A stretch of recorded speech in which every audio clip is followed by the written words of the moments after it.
अयोध्या की दीपोत्सव का साक्षी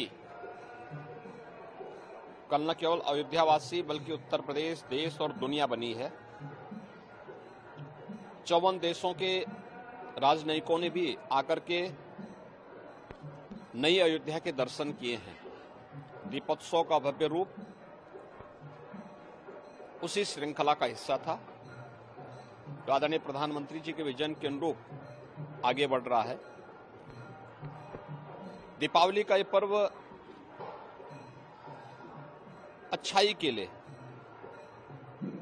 एक सकारात्मक भाव पैदा करने के लिए, सकारात्मक ऊर्जा का संचार करने का हम सब के लिए एक माध्यम है और इस अवसर पर हम सब का प्रयास होना चाहिए। अयोध्या राम राज्य की भूमि है।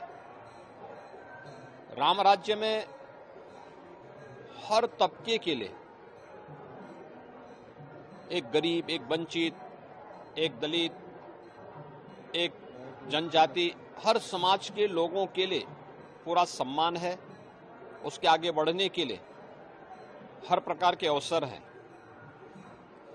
केंद्र और राज्य दोनों सरकारें इसी विजन के अनुरूप कार्य कर रही हैं। ये हमारा सौभाग्य है कि गत 7 वर्षों से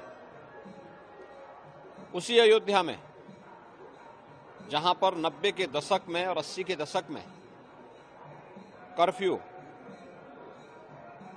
अराजकता, अव्यवस्था का शिकार न केवल मठ, मंदिर, राम भक्त होते थे बल्कि यहां का व्यवसायी, यहां का नागरिक भी होता था।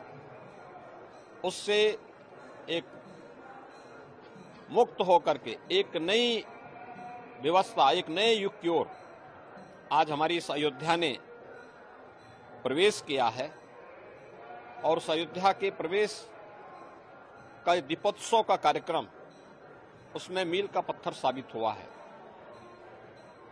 अब हमारा दायित्व है कि केंद्र और राज्य सरकार के स्तर पर जो कार्यक्रम,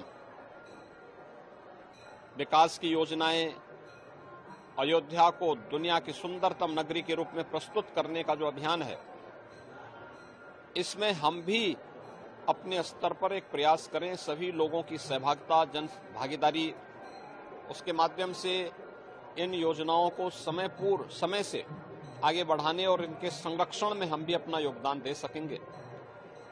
और अतिथि देवो भव के उत्तम उदाहरण को प्रस्तुत करने का एक अवसर 22 जनवरी और पूरे जनवरी मास और फरवरी मास में अयोध्या वासियों के सामने आएगा, प्रदेशवासियों के सामने आएगा। उसके लिए हम सब तैयार रह पाएंगे। तो अयोध्या का वैभव और इसकी भव्यता के प्रति दुनिया आकर्षित होगी। मैं एक बार फिर से अयोध्या वासियों को, पूरे प्रदेश वासियों को, सभी राम भक्तों को और पूरे प्रदेश वासियों को मैं दीपावली की अपनी हार्दिक बधाई और मंगल में शुभकामनाएं देते हुए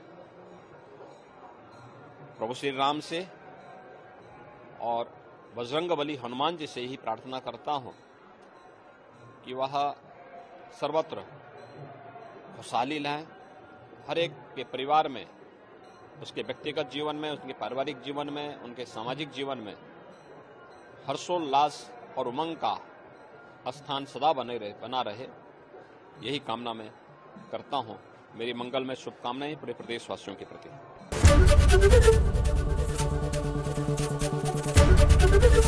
एबीपी गंगा, खबर आपकी, जुबान आपकी।